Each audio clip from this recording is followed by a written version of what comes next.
नमस्कार किसान भाइयों और बहनों, स्वागत है आपके अपने भरोसेमंद प्लेटफॉर्म पर, जहां हम लेकर आए हैं मध्य प्रदेश की कोने कोने से ताजा मौसम समाचार। चाहे बात हो भोपाल और इंदौर की राजधानी हवाओं की, या हो ग्वालियर, जबलपुर और उज्जैन की बदली बदली फिजाओं की। रीवा, सतना, सीधी, सिंगरौली, शहडोल, अनूपपुर से लेकर बालाघाट, मंडला और डिंडोरी तक पूरा महाकौशल हमारे रडार पर है। बुंदेलखंड के टीकमगढ़, छतरपुर, पन्ना, दमोह से लेकर सागर तक की बारिश की हर बूंद पर हमारी नजर है। मालवा निमाड़ के धार, खरगोन, बड़वानी, मंदसौर, नीमच, देवास और रतलाम के किसान भाइयों के लिए भी हम लाए हैं पक्की जानकारी। और कैसे भूले चंबल के भिंड, मुरैना, दतिया, श्योपुर को, या फिर नर्मदा अंचल के होशंगाबाद, नर्मदापुरम, हरदा, बैतूल, छिंदवाड़ा और सिवनी को। हर दिन हर जिले की मौसम की चाल सीधी आपके मोबाइल स्क्रीन पर। तो चलिए शुरू करते हैं आज का मध्य प्रदेश मौसम समाचार आपके अपने जिले के साथ।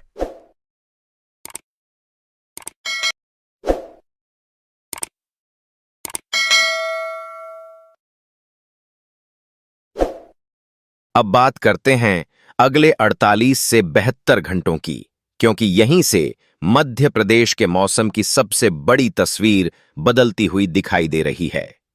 मौसम वैज्ञानिकों का संकेत है कि मानसून अब केवल पहुंचने की स्थिति में नहीं है, बल्कि सक्रिय अवस्था में प्रवेश कर चुका है।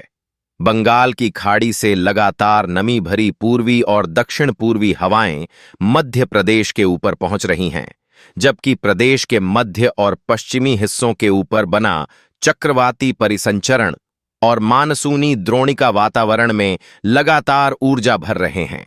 यही कारण है कि कई स्थानों पर बारिश रुक रुक कर नहीं, बल्कि दोबारा लौटकर होने वाली प्रकृति की दिखाई दे रही है। इसका मतलब यह है कि जिन इलाकों में आज हल्की बारिश हुई है, वहां अगले 1-2 दिन में भारी बारिश की संभावना पूरी तरह बनी रहेगी। लेकिन सबसे ज्यादा नजर अब नर्मदापुरम, मालवा, निमाड़ और महाकौशल क्षेत्र पर रहेगी। हरदा, खंडवा, बैतूल, बुरहानपुर, धार, बड़वानी, खरगोन और देवास के आसपास अगले कुछ समय तक बादलों का घनत्व सबसे अधिक रहने की संभावना है।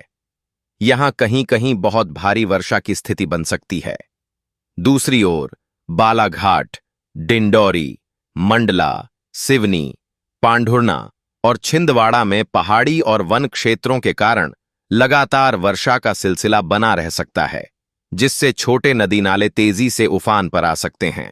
अब सवाल यह है कि क्या राहत केवल दक्षिण और पश्चिम तक सीमित रहेगी? इसका जवाब है नहीं। भोपाल, रायसेन, सीहोर, विदिशा, राजगढ़, शाजापुर, उज्जैन और आसपास के क्षेत्रों में भी बीच बीच में तेज बारिश के दौर बनते रहेंगे। कई जगह कुछ घंटों की तेज बारिश शहरी जलभराव की स्थिति पैदा कर सकती है। वहीं ग्वालियर, चंबल और बुंदेलखंड क्षेत्र में भी अब मानसून की पकड़ मजबूत होती जाएगी। ग्वालियर, मुरैना, भिंड, दतिया, शिवपुरी, टीकमगढ़ और छतरपुर में पहले की तुलना में बारिश की संभावना बढ़ रही है। हालांकि यहां वर्षा का वितरण अभी भी असमान रह सकता है। अब किसानों के लिए सबसे महत्वपूर्ण संकेत। जुलाई का पहला चरण खरीफ खेती की दिशा तय करता है और वर्तमान मौसम उसी के पक्ष में दिखाई दे रहा है। जिन क्षेत्रों में धान की नर्सरी तैयार है, वहां पर्याप्त नमी मिलने से रोपाई की गति तेज होगी। सोयाबीन, मक्का, उड़द, मूंग और कपास वाले क्षेत्रों में भी मिट्टी की ऊपरी परत में अच्छी नमी बनी रहेगी। हालांकि जिन इलाकों में लगातार भारी बारिश होगी, वहां खेतों में पानी निकासी की व्यवस्था बनाए रखना बेहद जरूरी होगा, क्योंकि लंबे समय तक जलभराव फसलों की शुरुआती वृद्धि को प्रभावित कर सकता है। जलाशयों की स्थिति पर भी अच्छी खबर दिखाई देने लगी है। यदि अगले कुछ दिनों तक यही वर्षाक्रम जारी रहता है, तो प्रदेश के प्रमुख बांधों और जलाशयों में आवक तेजी से बढ़ेगी। जून की तुलना में जुलाई का पहला सप्ताह वर्षा घाटे को लगातार कम करने की दिशा में काम कर सकता है।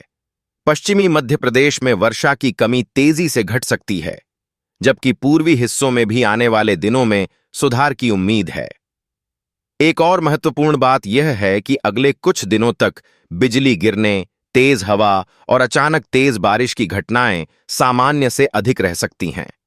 इसलिए खेतों में काम कर रहे किसान, नदी नालों के आसपास रहने वाले लोग और पुल पुलिया पार करने वाले यात्रियों को विशेष सावधानी बरतनी होगी। तेज बहाव वाले रास्तों को पार करने का जोखिम बिल्कुल न लें, क्योंकि पिछले कुछ दिनों की घटनाएं बता रही हैं कि पानी का बहाव अनुमान से कहीं अधिक खतरनाक हो सकता है। कुल मिलाकर मौसम की बड़ी तस्वीर यही कहती है कि मध्य प्रदेश अब मानसून के सक्रिय चरण में प्रवेश कर चुका है। अगले 48 से 72 घंटे कई जिलों में भारी से अति भारी बारिश, तापमान में और गिरावट तथा वर्षा क्षेत्र के विस्तार के संकेत दे रहे हैं। यदि यही प्रणाली बनी रहती है तो आने वाले सप्ताह में प्रदेश के अधिकांश हिस्सों में वर्षा का संतुलन और बेहतर होता दिखाई देगा। वीडियो समाप्त करने से पहले हमें कमेंट में जरूर बताइए कि आपके जिले में आज कितनी बारिश हुई, क्या नदी नाले उफान पर हैं और क्या आपके यहां खरीफ की बुवाई शुरू हो चुकी है। आपके जिले की जानकारी अगले मौसम विश्लेषण में शामिल की जाएगी। दोस्तों, जैसा कि आप इस समय स्क्रीन पर लाइव सैटेलाइट रडार की ताजा स्थिति देख रहे हैं, बादलों की यह हलचल अब सामान्य बारिश की नहीं, बल्कि मध्य प्रदेश में लगातार मजबूत होते मानसून की कहानी बता रही है। लेकिन सबसे बड़ा सवाल यह है कि क्या अब बारिश राहत देगी या मुसीबत बढ़ाएगी? क्योंकि कई जिलों में नदियां उफान पर हैं, पुल पुलिया डूब रहे हैं और कुछ जगह हालात बाढ़ जैसे बन चुके हैं। इस रिपोर्ट में आखिर तक बने रहिए, क्योंकि आगे हम बताएंगे कि आपके संभाग में अगले 24 घंटों के दौरान मौसम कितना बदल सकता है। मध्य प्रदेश में मानसून अब पूरी तरह सक्रिय हो चुका है और राज्य के अधिकांश हिस्सों में इसकी पकड़ लगातार मजबूत हो रही है। भारत मौसम विज्ञान विभाग के अनुसार बंगाल की खाड़ी से लगातार नमी मिल रही है, जबकि मध्य भारत के ऊपर सक्रिय मानसूनी ट्रफ और चक्रवाती परिसंचरण बारिश को लगातार ऊर्जा दे रहे हैं। यही वजह है कि एक के बाद एक बादलों के नए समूह प्रदेश में प्रवेश कर रहे हैं और कई जिलों में लगातार वर्षा दर्ज की जा रही है। और भाइयों बहनों, जैसा कि मौसम विभाग यानी IMD के इस ताजा मैप और आंकड़ों में भी साफ दिखाई दे रहा है, अब सबसे ज्यादा चिंता नर्मदापुरम, निमाड़, मालवा और महाकौशल क्षेत्र को लेकर है। हरदा और खंडवा में अति भारी बारिश का रेड अलर्ट जारी किया गया है, जबकि धार, बड़वानी, खरगोन, देवास, बुरहानपुर और बैतूल में भी बहुत भारी बारिश की संभावना जताई गई है। मौसम विभाग का अनुमान है कि इन क्षेत्रों में कुछ स्थानों पर अगले 24 घंटों के दौरान 4 से 8 इंच तक पानी गिर सकता है। अगर मालवा क्षेत्र की बात करें तो उज्जैन में रात भर हुई बारिश के बाद शिप्रा नदी का जलस्तर तेजी से बढ़ा और घाटों के कई मंदिर पानी में समा गए। ग्रामीण क्षेत्रों में तेज बहाव के कारण पुलिया पार करना जानलेवा साबित हो रहा है। एक सहायक सचिव बाइक सहित बह गए, जिनकी तलाश लगातार जारी है। यह घटना साफ संकेत देती है कि अब छोटी पुलिया और उफनते नालों को पार करना बेहद खतरनाक हो चुका है। निमाड़ क्षेत्र में खरगोन और बड़वानी में लगातार बारिश से खेत और सड़कें पानी में डूब गई हैं। कसरावद क्षेत्र में कई स्थानों पर आवाजाही प्रभावित हुई है।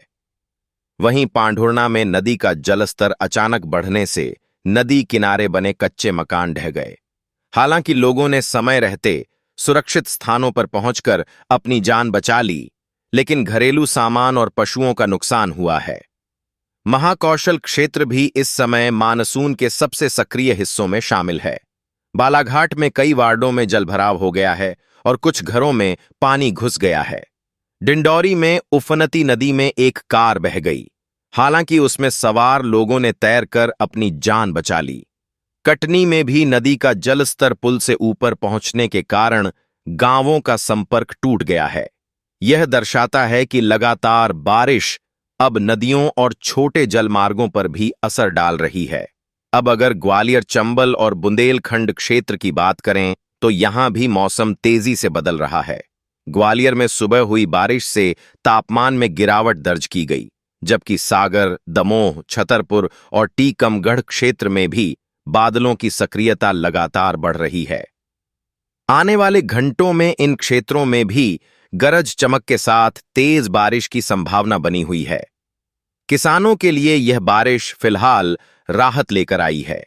मालवा, निमाड़, नर्मदापुरम, महाकौशल और विंध्य क्षेत्र में सोयाबीन, धान, मक्का और अन्य खरीफ फसलों की बुवाई को अच्छी गति मिल रही है। लेकिन जिन क्षेत्रों में लगातार तेज बारिश हो रही है, वहां खेतों में पानी की निकासी पर विशेष ध्यान देना जरूरी होगा ताकि नई फसल को नुकसान न पहुंचे। फिलहाल सबसे बड़ी तस्वीर यही है कि मध्य प्रदेश अब मानसून के सक्रिय चरण में प्रवेश कर चुका है। अगले 24 घंटे विशेष रूप से रेड और ऑरेंज अलर्ट वाले जिलों के लिए बेहद महत्वपूर्ण रहने वाले हैं। नदी नालों, पुल पुलिया और जलभराव वाले क्षेत्रों से दूरी बनाए रखें और मौसम विभाग की चेतावनियों को गंभीरता से लें। अगर आपके जिले में भी आज अच्छी बारिश हुई है तो कमेंट में अपने जिले का नाम जरूर लिखिए और बताइए कि वहां हल्की बारिश हुई, तेज बारिश हुई या फिर बाढ़ जैसे हालात बन गए।